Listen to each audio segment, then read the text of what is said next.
Hello, everybody.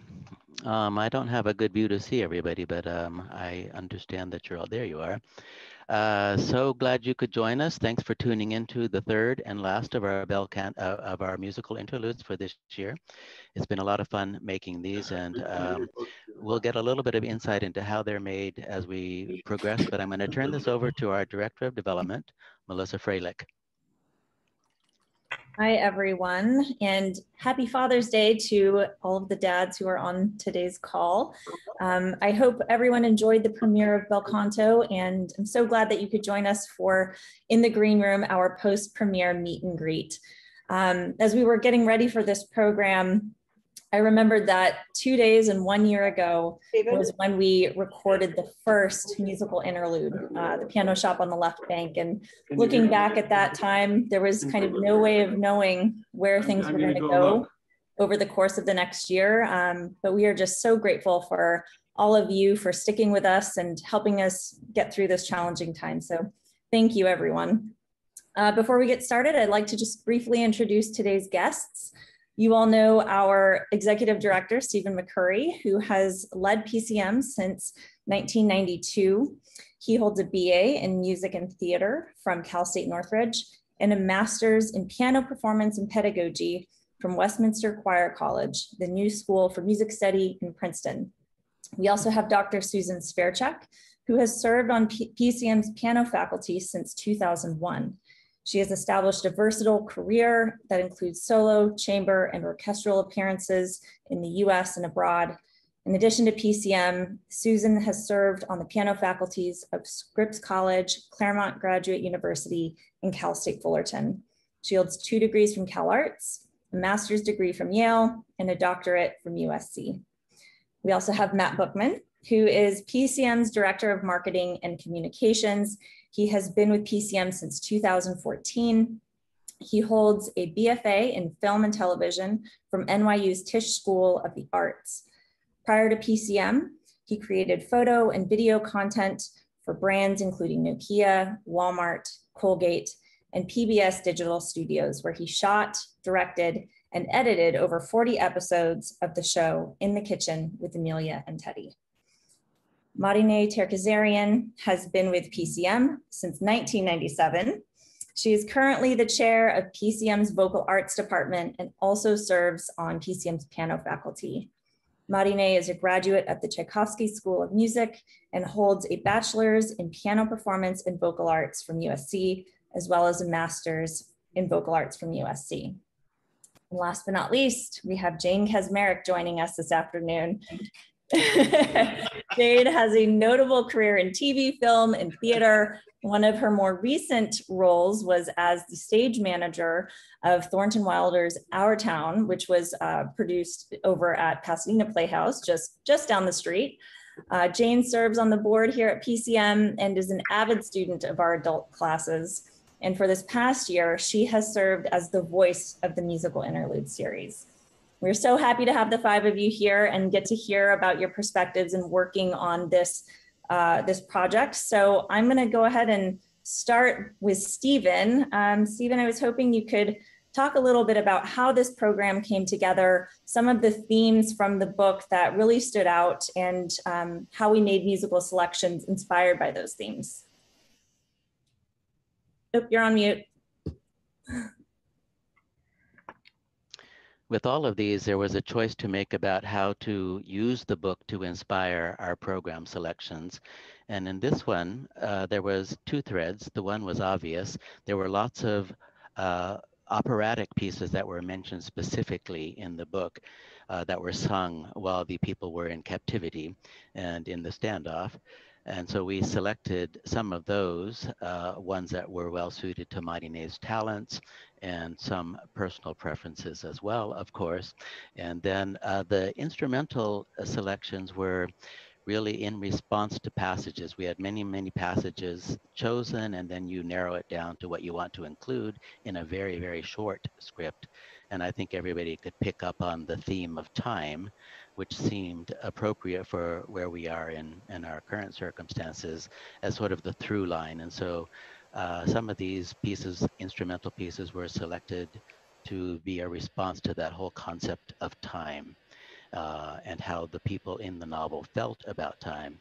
And then, of course, the Ines data was just to set the mood of being in South America, which it did so, so beautifully. So I'd say that was sort of the impetus behind that. When we do these, Melissa and I throw out lots and lots of pieces, and you sort them, and it takes a little while to winnow it down, and eventually you get to the list that we would like to include in a program like this. One of the things that we've talked about as we were kind of reviewing the project and just kind of finalizing everything was just how important the narration was. And so I think we've joked about how on its own, the concert itself might be kind of an oddball with the different repertoire, but the narration really pulls it together. And I think Jane did such a wonderful job at representing this omniscient narrator. So anything else that you'd like to add to that, Stephen, or? Oh, let's get on to some of the other folks here. Thought you might say that.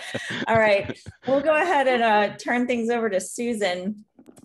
We just heard you perform Arvo Pärt's Spiegel im Spiegel, and every time I listen to this piece, I am just totally blown away at the restraint that is required on the musician's part. It's such not just the tempo, but also the dynamics. And it's just such a slow build, and that there's movement, but you don't totally know where it's going. And so I would love to hear about your experience preparing for this, and just especially with how it related to where we were in the pandemic. Sure. It's certainly, it's interesting that you would use the word restraint. I found that what I would just do is get myself into that place where it did not feel restrained. It just felt a little more zen. And, but the challenges, that said, the challenges of keeping it slow, keeping it quiet, the piano part has to be extremely steady and quiet, and the cellist must have the most controlled long bows and still keeping that quiet. I mean, then we have to put it all together and try to make a sound that seems one, and that it is not something put on top of another, one part put on top of another part. But how the piece really relates to the novel, how it relates to our own experience in this past year and a half, it all has to do with time. And thank you, Jane, for making that very clear. Time in both of these experiences, in the novel and in our own in-person live experience, was that time for some moment, small or large, depending on who you are, stood still. And I never think in terms of its stopping or ending, but it stood still. And then it would move forward, and we moved forward, and then we moved back, and that which is very disconcerting. The piece Spiegel im Spiegel is mirror in the mirror. And the mirror in music, could be the notes played backwards or direction changed. The cello, when the cello comes in, starts on a given note, moves up one note, then starts on another note and moves down one note. Then after a while, the cellist comes in again, moves up 3 notes, and then comes down 3 notes. Oh, and it really starts to get kind of interesting, because then the pattern begins to, it emerges, but not for the listener. This is not, it goes up it goes up 3 notes. No, I'll take that back. No. It goes up, where am I? It goes up 1 note, down 1 note, up 3 notes, down 3 notes. Then it goes down 3 notes and up a 4th, and then up 3 notes and down a 4th. And then it goes up 5 notes and then down 5 notes, and then down 5 more notes and up a 6th, and up 5 notes and down a 6th, and always coming back to the same note. Oh, there was something that Jane said about the hour always coming back to its beginning, and that struck me when I heard you say that today. So then the notes go up 7 notes and down 7 notes, and then down 7 more notes and up an octave, up 7 notes and down an octave. Yikes. And then it goes up 9 notes. Now we're about 10 minutes into the music, right? It goes up 9 notes and then back down 9 notes, with the idea of could there really be more? And the fact is, yes, theoretically, this could go on forever. That really does relate it to the could fandom. go on forever. What happens, and what happens is in the music, we come back always to that same note, and then and piano changes harmonies with each change of cello notes, but the listener cannot understand really, or even guess what's going to come next. We don't know. We don't know as listening. This is not intuitive music particularly. This is not music that has the same kind of inevitability that the tonal music we might be used to has. And so we just get on the ride and see where it takes us. Without expecting, what's going to happen. So in that respect, quite relevant to real life in the past year or so, and the novel. I think, what wonderful suggestion to include this piece, I think. What you said at the beginning about, rather than restraint, but more about settling into the piece and just kind of not resisting it. And I think that's kind of what we all experienced this past year. Rather than pushing back on the discomfort of being isolated, we had to find ways to kind of find new opportunities to connect and to collaborate. And I think that this piece really kind of captures that. So it was just kind of let it be. Let it be. Well, thank you so much for sharing. There may be some questions at the end, but I'm going to go ahead and turn over to Matt now. Matt has done such an amazing job at creating these distinct looks of the different musical interludes. And in addition to sharing how you came up with this particular look for Bel Canto, I was hoping you could share with us your thoughts on some creative choices to shoot some things outside versus inside, and then maybe some behind the scenes about some challenges we encountered along the way.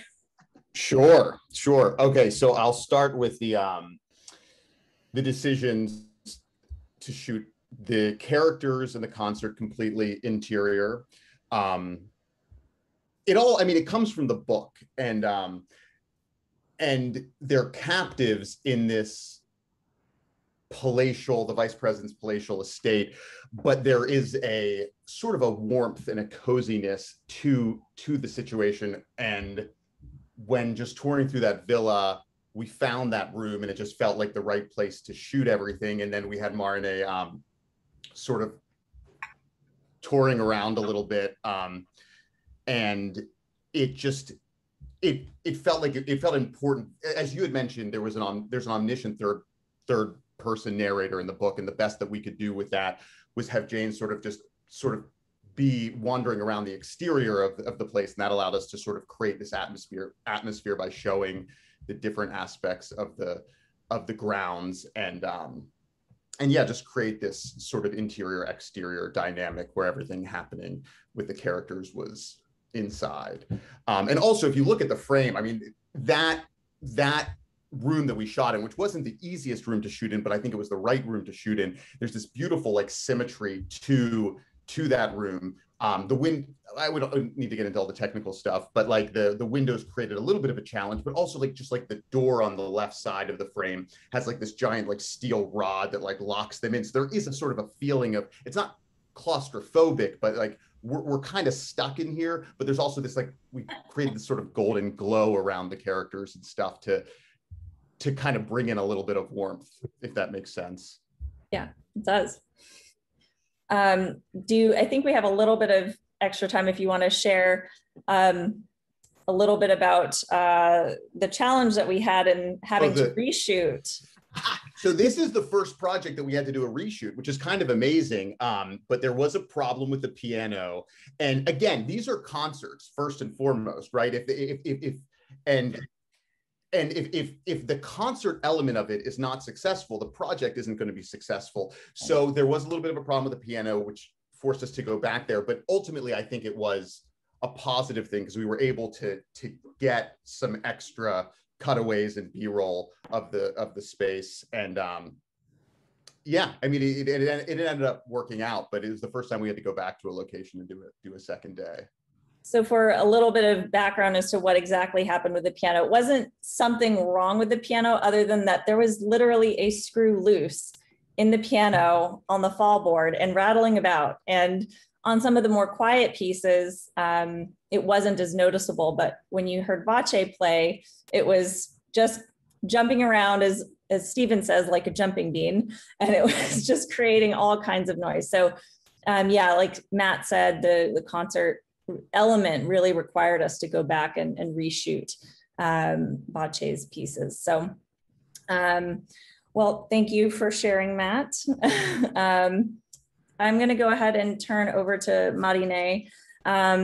We've been talking a little bit about how we all personally can relate to the hostages in a sense with being at home for this past year and a half. But Mariné, you really have kind of an additional connection as a singer to Roxanne Koss and a unique perspective as to kind of the importance of maintaining your voice when you're unable to perform and do all the things that you're ordinarily able to do. So I was hoping you could share a little bit about that and then how you prepared for this project.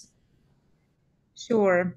So first of all, to do this project, the preparation and the performance of it was just like the perfect thing that the doctor prescribed at the right moment, like a balm to my starving soul. After over a year of not being able to perform live, even perform to begin with.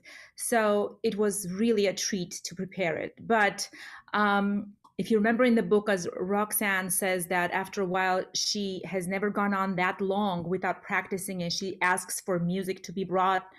And then they discover that there was a pianist amongst them who could help her so she could start practicing and warming up. Well, I mean, even though I was home and I was perfectly capable of practicing and warming up, it is not the same. Singing is such a physical thing that you have to keep up your physical strength. And that sometimes, and actually half the time, goes beyond singing. You have to be sort of physically fit. You know, you have to do Pilates classes. You have to go to the gym. Well, the gyms were closed. I was teaching a full schedule between the college and the conservatory. And because it was on Zoom and FaceTime, you know, I was able to schedule things one after the other. So sometimes I did not get off my piano bench for 4 or 5 hours, where before I had the opportunity to stand up in my studio, escort one student out, bring the other one in, and just sitting down and even demonstrating doesn't come close to, you know, singing and really practicing. So, and this went on, and without the incentive, you kind of fall into a pattern where when you don't have something to work towards, even when you just warm up and not work on arias of this magnitude that requires so much technical preparedness and physical strength, you sort of feel like you are falling behind. And yes, sure, I was demonstrating while teaching, but that was, nearly not enough. So to prepare for this, it was quite a challenge. And, these are not easy pieces. They're all of them very demanding, some more than others.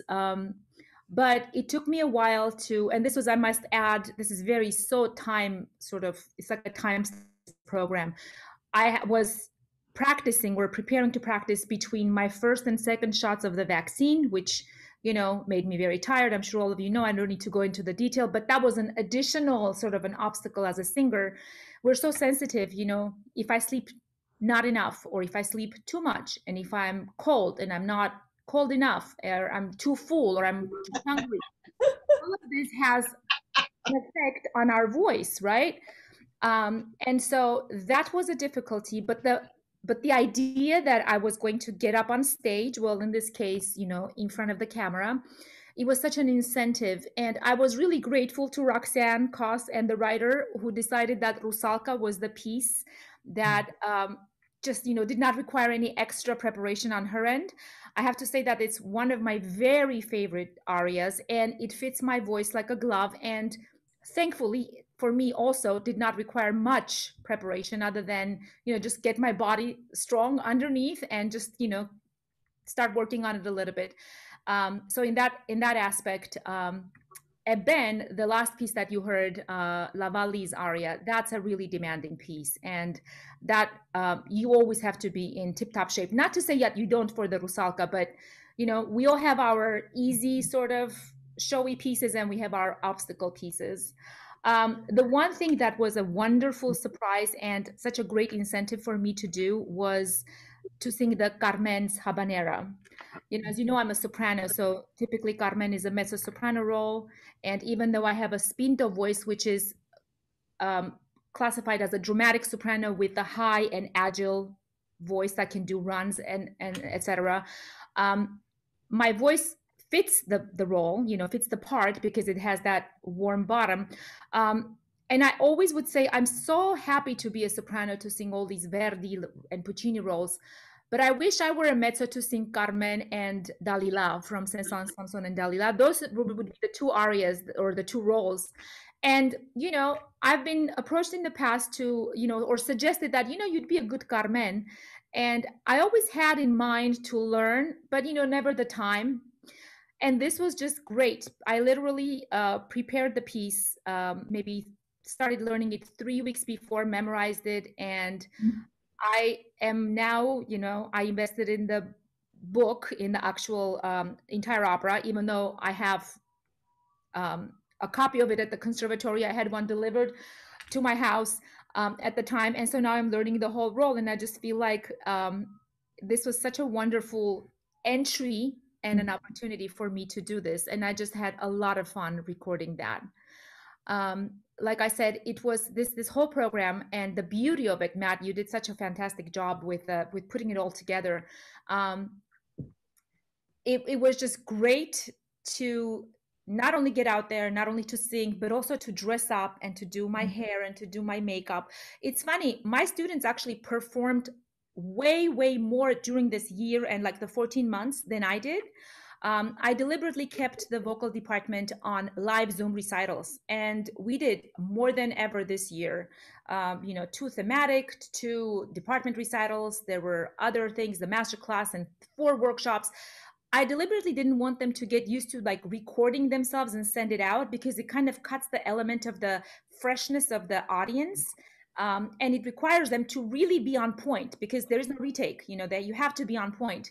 So for me, even though this project was a recording, I went in thinking, okay, I haven't sung in, on this level in literally 14 months.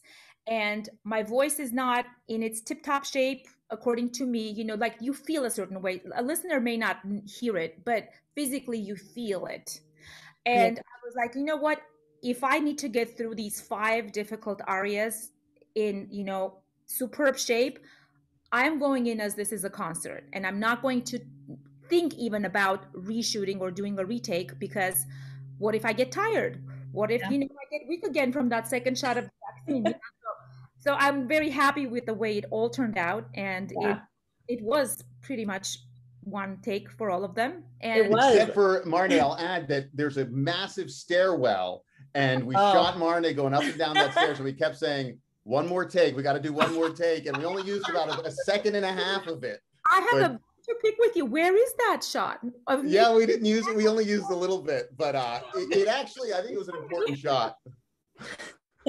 I think it really set the tone at the beginning. I loved those elements where you had Mariné walking through the villa. It just kind of really set the tone. It was so perfect. Added that dramatic effect. Yes. But I agree that this project really came at a good time. And, you know, when we had planned to do this project, you know, months ago, we weren't sure where in the pandemic it would fall and what the restrictions would be like, you know, masks and all of that. And it was really, we were kind of, you know, just not quite sure where it was going to go, but it worked out so beautifully timing wise. And it was really wonderful to get to work with you and to kind of close that chapter with you, Mariné.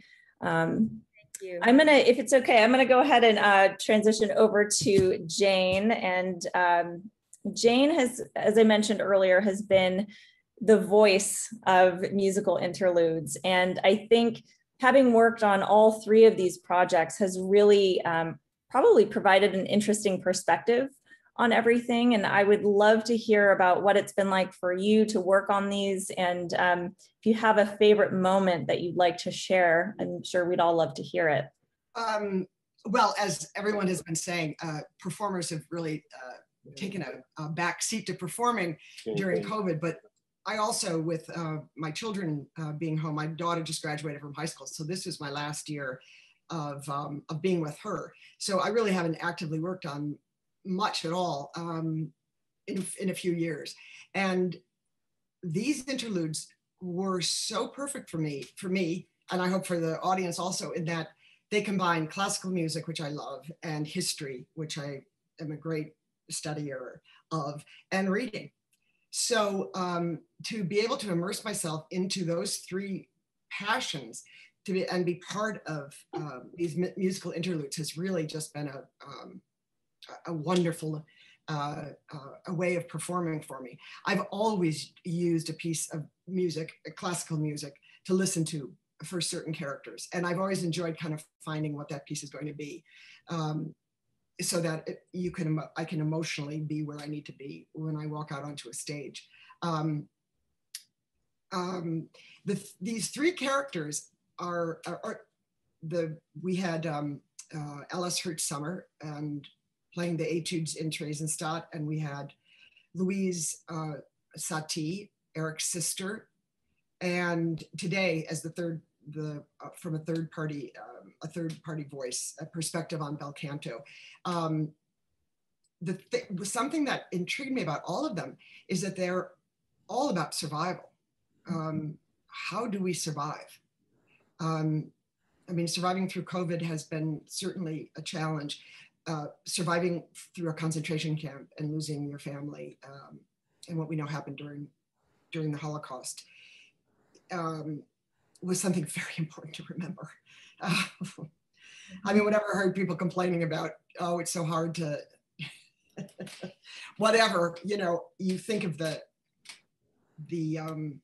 quarantine, you know, to stay alive during those people, but what it was that kept them alive and kept them going. And in these cases, and I'm sure why Stephen's chosen these books, is it's music. Mm-hmm. You know, Alice Hertzsummer talks about music fed our souls. Music kept us from being full of hatred. You couldn't have this kind of love going on, you listening to the Etudes, and hate the people who had taken you captive, which is such a remarkable thing about her. To study as a survivor, and that optimism, and that, you know, that she totally threw herself into the music, that she learned these Etudes as quickly as she could, because she knew that they were going to be her life raft going forward. And with Louise Satie, the survival of a woman in Belle Epoque Paris, I suppose anywhere in the world, she loses her husband, the family that rejects her. She loses her son. She loses any kind of way of supporting herself. And how she survived. And when she's finally in South America at the end of the book, giving piano lessons, and when they find out, it starts being apparent that she in fact is Erik Satie's sister, and this period of recognition happens for her. But her survival especially was very, very interesting to me. And the music all that music is changing. Les Six and what was going on, how forms change, and how forms are always changing, was very, very interesting to me. And then today with Bel Canto, oh my gosh, survival, loss, love, that's what this is all, and music, what this is about. There's a quote in the book too about maybe the private life wasn't forever. Maybe everyone got it for a little while and then spent the rest of their lives remembering.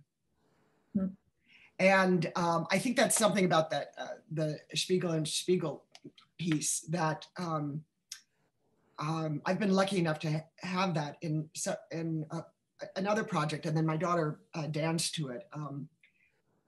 And it's something happens when you listen to that. And often it's that you're transported to another place, time, another condition, and the remembering begins. Yeah. And when Susan was talking about the octave, the sixth, the fifth, back and forth, how memory really, and we don't know where it's going to go. I mean, Susan, you said that too. We don't know where this piece is going, and yet we can't stop listening to it. It's going back into memory, holding on to those memories, going forward, going back.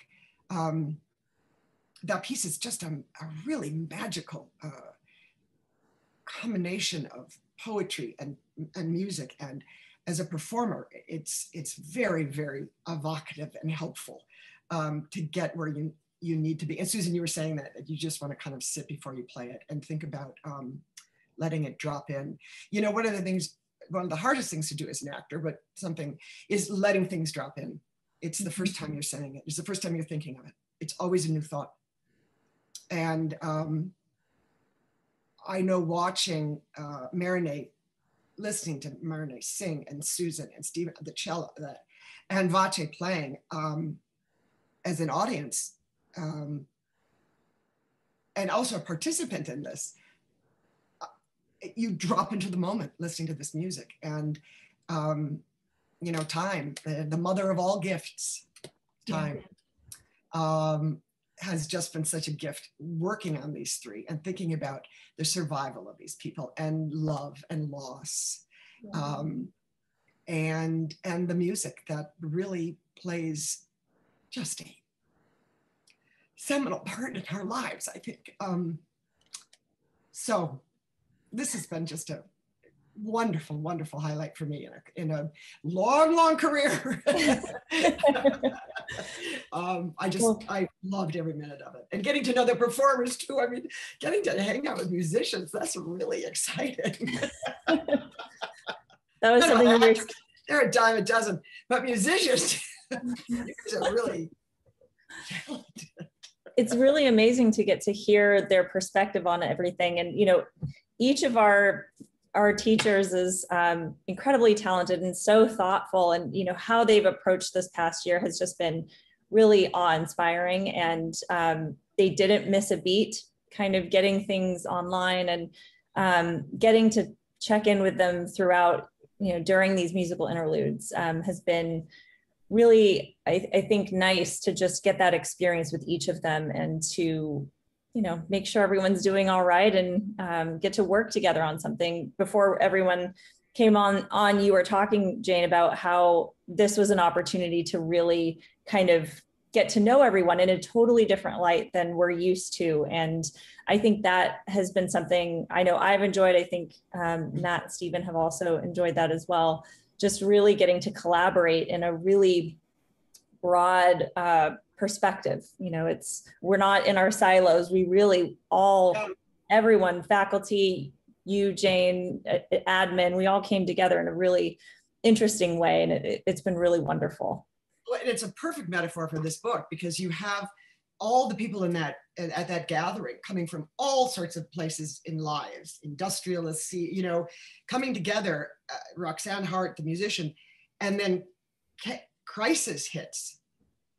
And how do they go on? How do they, somebody goes make sandwiches, somebody, you know, she starts warming up, people start listening, they sit on, you know, and what they created, the kind of art that they created in that month being held hostage, is, I think, what PCM has really done in this year and several months of crisis, is thinking, well, how do we go on with something that is such a in-person, personal thing? And Mariné, talking about your students and making sure that they performed, you know, making sure that nobody is kind of slouching. Susan, I mean, musicians, my God, what you have to do to keep up your artistry is remarkable. And to really know that that's what's going to take, and to pass that on to your students, is just one of the greatest gifts I think you could have ever given them. Yeah. There's one last thing I just wanted to read about. It's it's from the epilogue of the book, where they're saying that Jen and Roxanne had married for love, the love of each other, and the love of all the people they remembered. And, you know, certainly this book is what they remember after that month. But I think it was also working on this together, is all of us remember each other from years and years now. Not as long as some, I'm not as long as many, but there are so many people we've loved that have been part of PCM. And some have gone, some have come, new people have come in, and it's just become such an important foundation, I think, of something we all love, which is music. Music it provides opportunities to connect. It's common ground. It really unites us. And I think for everyone at PCM, we feel that there's something very special about that place. And it is so wonderful to see how music impacts every one of us so uniquely, and sometimes differently and sometimes the same. And so I think it's really wonderful to hear, you know, how these interludes have played a role in your last year, but, you know, just how PCM has played a role in general. So it's really great hearing your perspective, Jane. And I would like to open things up to questions if anyone has any. I'm just going to ask everyone to go to the top right-hand corner and click the view button, and you can select gallery, and that'll put all of us on the same screen. And so if you have any questions, feel free to unmute yourself and just either raise your hand or just chime in. We're a small enough group that I think we can manage. Anyone? No takers. Oh my gosh. Well, I'll let you think about it a little bit more, but I just want to chime in about Mariné's recitals. And, you know, all of her students, I attended a couple of them. Each one of them was just so dialed in. They were dressed, you know, like in concert dress. They looked at their surroundings. They really took into account the entire presentation, and it was they really were inspiring. They put their best foot forward every single time, and I really admire what Mariné was able to do, and each of those students for just persevering and getting through this. It was amazing. Well, and kudos to PCM also. The fact PCM managed to keep Glee Club going on Zoom Wednesday morning for over a year. I would tell people, and they're like, how are you doing Glee Club? It's like, well, we do it. That group of people, ladies, and our wonderful teacher, Lindsay, there was no way we were going to little pandemic keep us from our repertoire. So from something as sophisticated, sublime, and elegant as Bel Canto, all the way to Zoom singing Mamma Mia, PCM led the way. Full spectrum. Marlene, I saw you unmute yourself. Do you have anything? Oh, John did that. I didn't realize he did that. No. Well, didn't mean to put you on the spot, but I should say that we are enjoying lovely glasses of wine and dinner. Wonderful. I'm glad you enjoyed those, and thanks to Julianne for putting together a wonderful spread. Just so amazing. Well, if there are no questions, I think we'll go ahead and wrap up, and I'll just thank everyone again for tuning in today, to Susan, Mariné, Matt, and Stephen and Jane for sharing with us. It's been really wonderful hearing about your experience. We're so grateful to everyone for sticking with us, and really look forward to seeing you in person, hopefully pretty soon. We are in the process of reopening and seeing more students and faculty on campus, and it's really nice to have music in the halls again. So we look forward to seeing all of you, hopefully very soon, and have a wonderful rest of your evening. Thank you. Thank you. Thank you for everything. Thank you. Oh, thank you. Wonderful.